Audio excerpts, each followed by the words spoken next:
from r/malicious compliance. 3 plus 3 plus 1.5 equals all you're getting is half an hour, tops.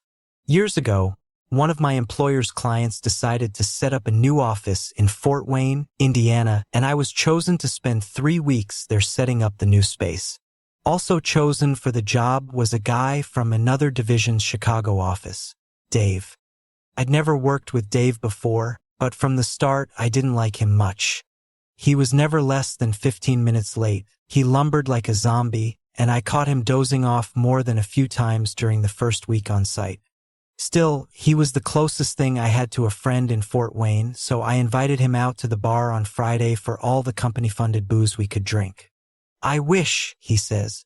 "I'm going home and passing out until Monday. The commute has been killing me." Wait, what?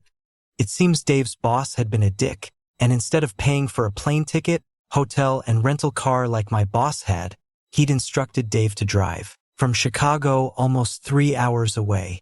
Me, dude, that is like totally no bueno. 6 hours a day just driving? Dave, yeah, it stinks. Me, still, it'll be killer money. That puts you at what, like 70 hours this week? Geez, make sure you put in for your gas and tolls quick though. The last time I had to get reimbursed for expenses, it took him over a month. I could see what little light Dave's eyes held fade. Dave, they're not paying for any of that. Hearing that, I put in a call to my boss, who was as puzzled as I was. If he'd worked for our division, he'd be paid for his drive time and expenses at least, and we were both pretty sure it was corporate edict and not something individual divisions could choose not to obey. Unfortunately, neither I nor my boss had any say in the matter, and neither of us were familiar with Illinois or Indiana labor law, so all we could do was advise Dave to save his receipts for the IRS and complain to HR. On Monday, Dave was late again. After an hour, I was worried and called his cell phone. "Dave, I just passed Portage, making pretty good time all things considered. I should be there in about 2 hours. Dave sounded perfectly happy about it, so I figured he'd been required to stop into his office before heading out for some reason. Me, okay, Dave, I'll see you then. When Dave arrived a little after 11, the first thing he did was take a 15-minute break. Long drive, I understood. There was still most of the day ahead of us, and after the break, Dave finally got down to business booting up his computer. He had barely logged in when he stood up and announced he was taking his lunch. Okay, something was going on, but I hadn't the foggiest idea what.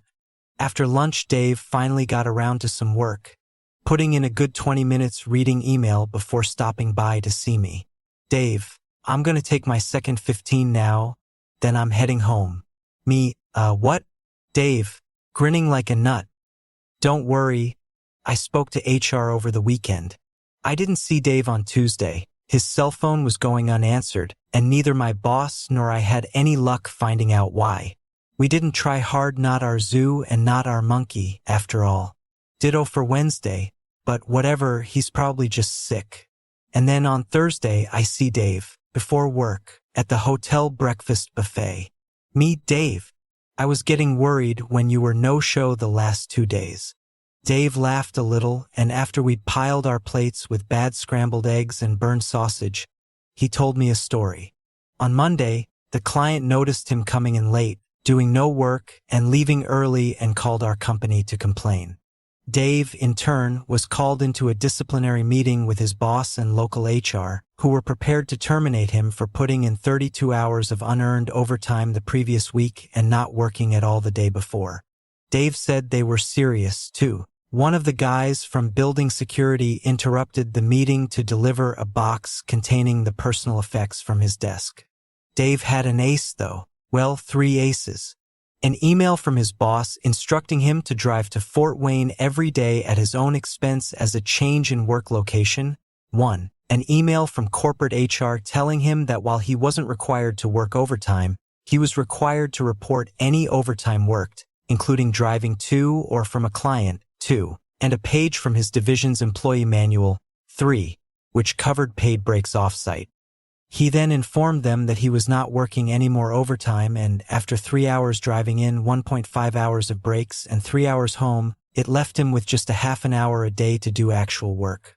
Less, actually, if the traffic was bad. Oh, and that corporate HR was willing to stand behind him on it. He'd just spoken to them before the meeting.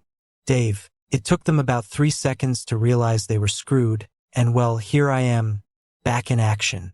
And, since everything was booked last minute, I'm in a suite with a jacuzzi, and my rental is a damn Cadillac. Leave a like and a comment if you enjoyed this video and subscribe to our channel to make sure that you don't miss any upcoming videos. Thank you for watching Reading Reddit.